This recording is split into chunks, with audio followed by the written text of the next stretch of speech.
Hey, good morning to you. A little bit different for the woods walk today. Taking some photos with Jennifer. She's gone to look for a turkey feather and we'll be back in a minute. I thought I'd make a quick video while she's gone.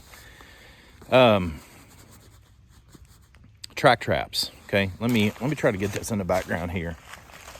I'm doing a magazine article on this subject, but I thought I'd make a video for you all. See that area that I raked up, literally with a rake?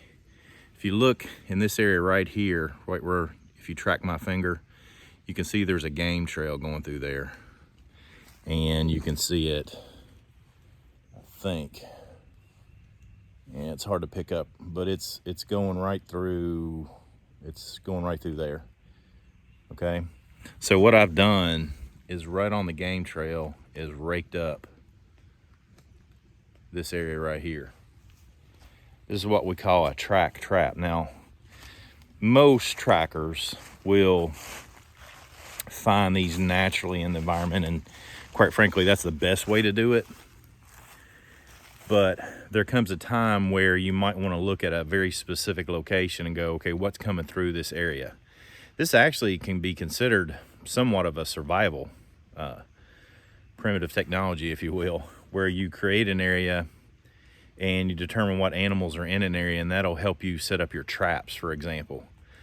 We've talked about in survival class how, you know, when you're building a snare trap, you don't want the snare to be much more bigger than, let's say, for example, the head of the animal that you're wanting to capture. Therefore, if you don't know what animals are in an area, one way you can do it, there's a lot of ways, but one way you can do it is to build a track trap like this and capture the tracks, know what tracks look like on what animals, and then you know what animals are in the area.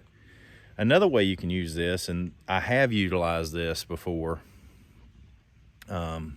deer hunting, is I'll use, if I'm going to be stand hunting, which I do a lot anymore.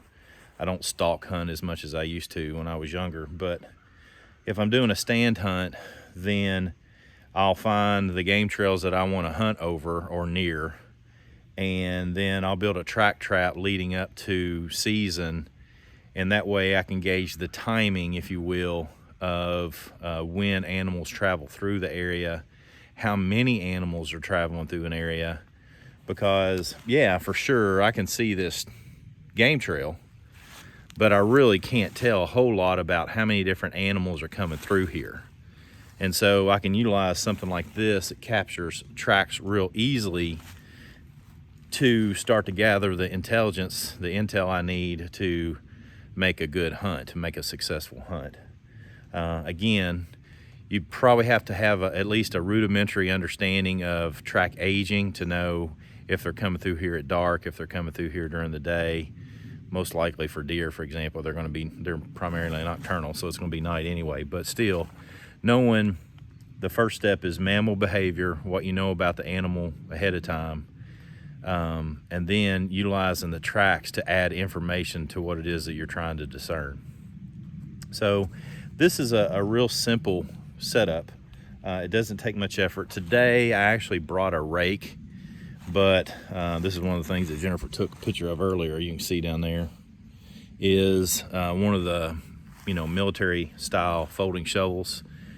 That way you can pack something up and put it in your pack. You don't have to carry a rake around with you like that. So what I'll do from here is I will force animals to stop here. And what I've done, as you can see, this is why I set it up in this spot. You can see this. There's a cedar tree that has been pushed over due to the ice storm that's hanging over this game trail. And that's why I built this track trap right here. And now I have jute twine. Jute twine does not have a lot of shine to it. It's a natural substance, and so it doesn't cause a lot of alarm for animals.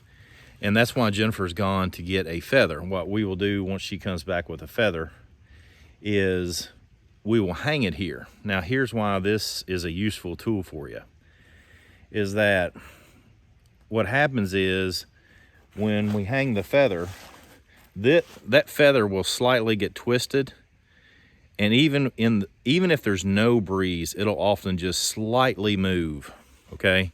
And so animals that are in this area will come by to investigate that, because it's natural to the environment. It's a feather, but something just not right about it. And so their curiosity oftentimes will overtake them. They'll come over here, and guess what? When they come over here and check out that feather, they step right into the track trap, and I gather their tracks. Okay, so this is another way you can utilize this for game trails too. I mean, game trail cams. It's like if I set up a trail cam right over here and had it on this area, I could literally pull animals that might be in this general area right through here on this game trail, make them stop right here to get them on camera to get better shots of pictures or video, whatever it is I'm choosing to do. This is one way that I've been able to get lots of different bobcats on camera, because bobcats are incredibly inquisitive on such things, and so particularly with a feather.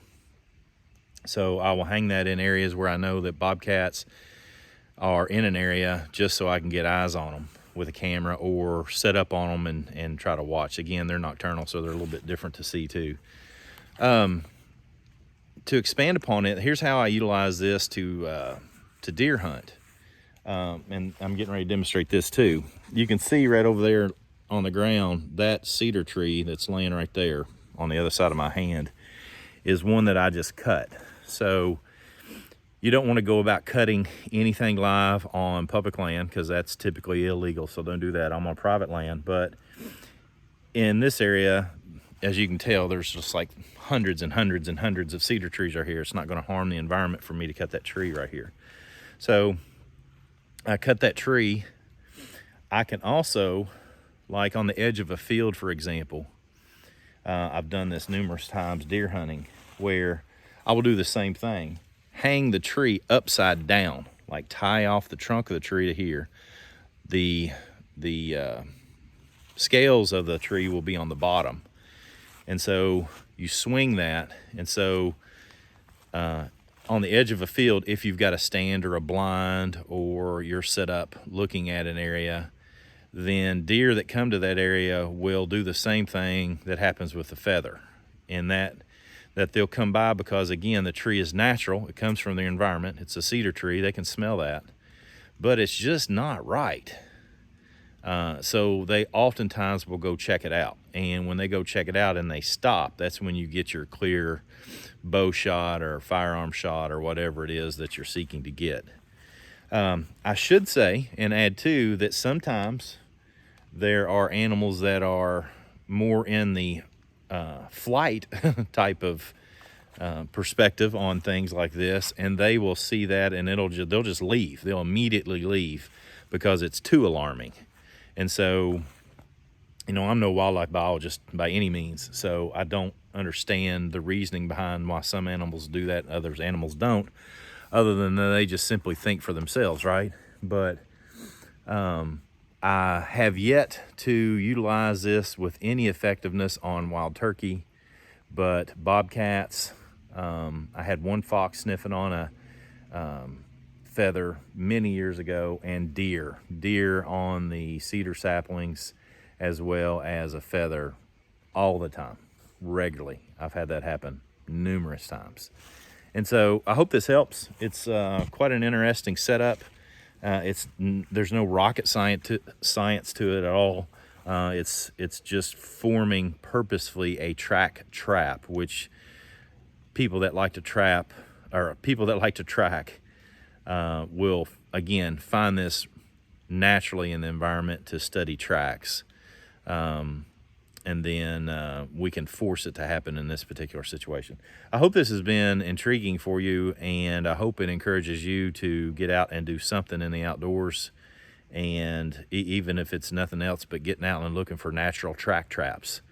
For example, looking behind me, there's a creek right down there, small creek, and a grassy bottom next to the creek. And if I was just looking for natural track traps, I would just walk along that creek and I would find one and be able to utilize it to find what it is that I'm looking for. But I hope this has been educational and helpful. If you find our Woods Walks videos educational and helpful, then please share them with other people and bring attention to what it is that's Nature Reliance School. We do what we do for you. We also do it for a living, and we cannot do that without you.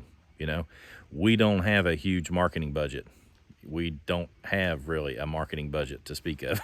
So our marketing comes through you all. So please do us a solid, share our videos, share our website, share our social media with others that you think would find interest in doing stuff in the outdoors. Come on, join in. Let's learn together.